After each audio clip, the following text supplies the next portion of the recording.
C'est le podcast du pouvoir d'achat. Épisode inédit.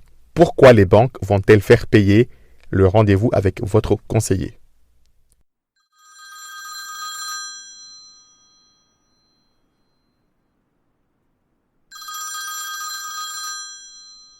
PAEF Banque, bonjour. Pour joindre votre conseiller, dites « J'accepte le paiement du rendez-vous ». Sinon, tapez étoile pour accéder à la foire aux questions. Ceci n'est pas une annonce futuriste, c'est ce que vous risquez d'entendre lorsque vous essayez de contacter votre conseiller bancaire humain. Voici ce que vous devriez entendre d'ici 2022 lorsque vous appelez votre banque pour poser une question. Bienvenue sur PAEF.live, le podcast du pouvoir d'achat et de conseil anti-crise. En test depuis 2019, une banque française vient d'officialiser une nouvelle paradigme. Faire payer le rendez-vous avec le conseiller dédié, qu'il soit un rendez-vous en agence ou un rendez-vous à distance par visio ou par téléphone. À contre-courant du tout gratuit des néobanques digitales et des fintech, une banque de réseau vient de surprendre tout le marché en annonçant facturer un service jusqu'à présent gratuit. Facturer le client en contrepartie d'avoir un conseiller dédié et bénéficier d'une expertise, que ce soit sur la gestion de patrimoine, la fiscalité, l'immobilier et bien d'autres solutions comme les prévoyances. Depuis des années, les taux bas ont réduit les marges des banques de réseau qui sont obligées de trouver de nouvelles sources de revenus. Avec de moins en moins de clients en agence, le développement des néobanques et la digitalisation, le client a accès à des outils digitaux pour souscrire des solutions bancaires et assurantielles en toute autonomie. Une autonomie encouragée et poussée par les banques elles-mêmes. Avec l'envolée des coûts informatiques, l'intelligence artificielle, la digitalisation, beaucoup de tâches chronophages ou beaucoup de tâches répétitives sont gérées aujourd'hui par des robots.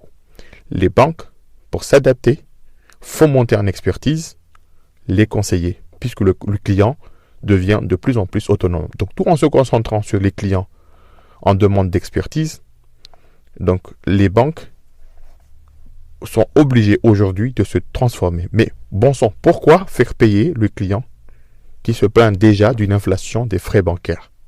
Est-ce un pari risqué?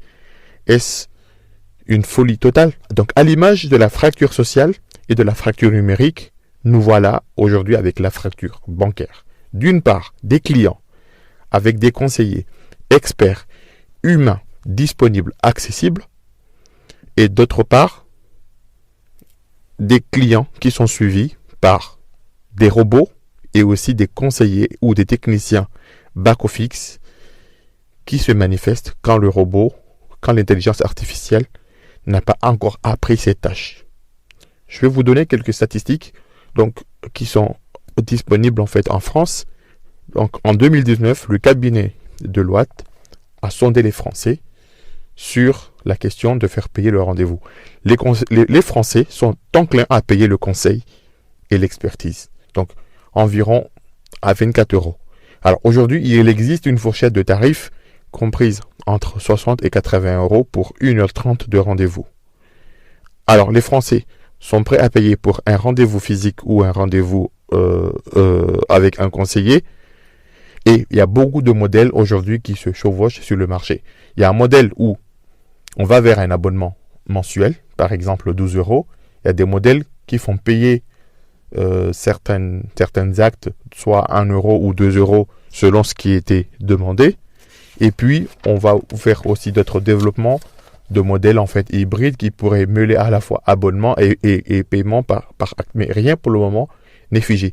Tout ce que l'on sait, c'est que les Français sont prêts et les Français verront cette nouvelle tarification qui serait mise en place d'ici 2022. Donc, à l'exception de la Banque Postale qui assure une mission de service public, il y a un tabou qui vient de tomber et beaucoup de banques de réseau se cherchent surtout un nouveau modèle économique, un nouveau moyen de gagner de l'argent, un nouveau moyen de se transformer à raison des taux bas, à raison de la baisse en fait du PNB.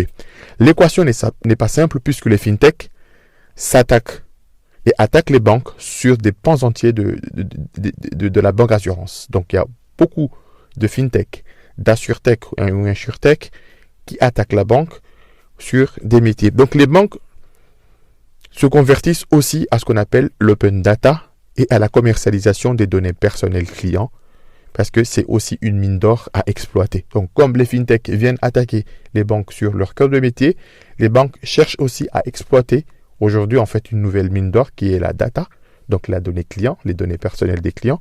Donc ceci va totalement bouleverser le marché. Donc personnellement, ce changement de paradigme me fait craindre deux choses.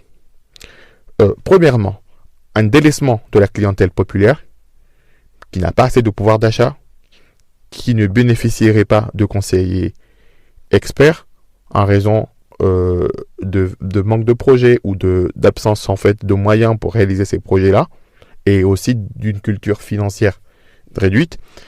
Et deuxièmement, on va voir l'émergence en fait ou le chouchoutement d'une clientèle aisée, certes très exigeante, mais qui serait accompagnée par des experts métiers, des fiscalistes, des gestionnaires de patrimoine, des experts en prévoyance. Donc on va avoir les deux clientèles qui vont se côtoyer en fait dans une banque.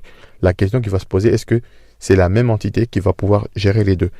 Une autre voie existe, c'est à chacun d'entre nous aussi de chercher à augmenter sa culture financière via des podcasts. Je prends un exemple. Vous, si vous écoutez ce podcast, c'est que vous êtes déjà sensibilisé sur le sujet. Vous cherchez à augmenter votre expertise en fait sur la culture financière.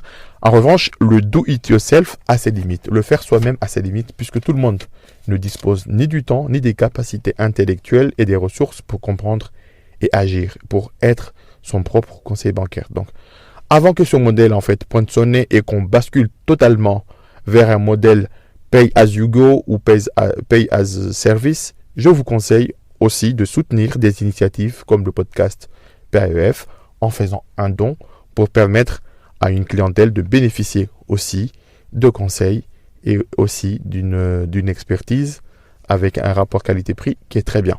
Donc vous avez écouté le podcast Pourquoi les banques vont faire payer le rendez-vous. Je vous recommande aussi l'épisode Adopter un pro pour muscler vos finances dans les 10 leçons anti-crise du podcast PAEF.life. N'oubliez pas de vous abonner sur le podcast sur iTunes, Spotify et aussi sur les plateformes d'écoute. S'il vous plaît, mettez 5 étoiles pour booster et aider le podcast pour que le rendez-vous hebdomadaire sur ce podcast reste gratuit. Merci, à très bientôt.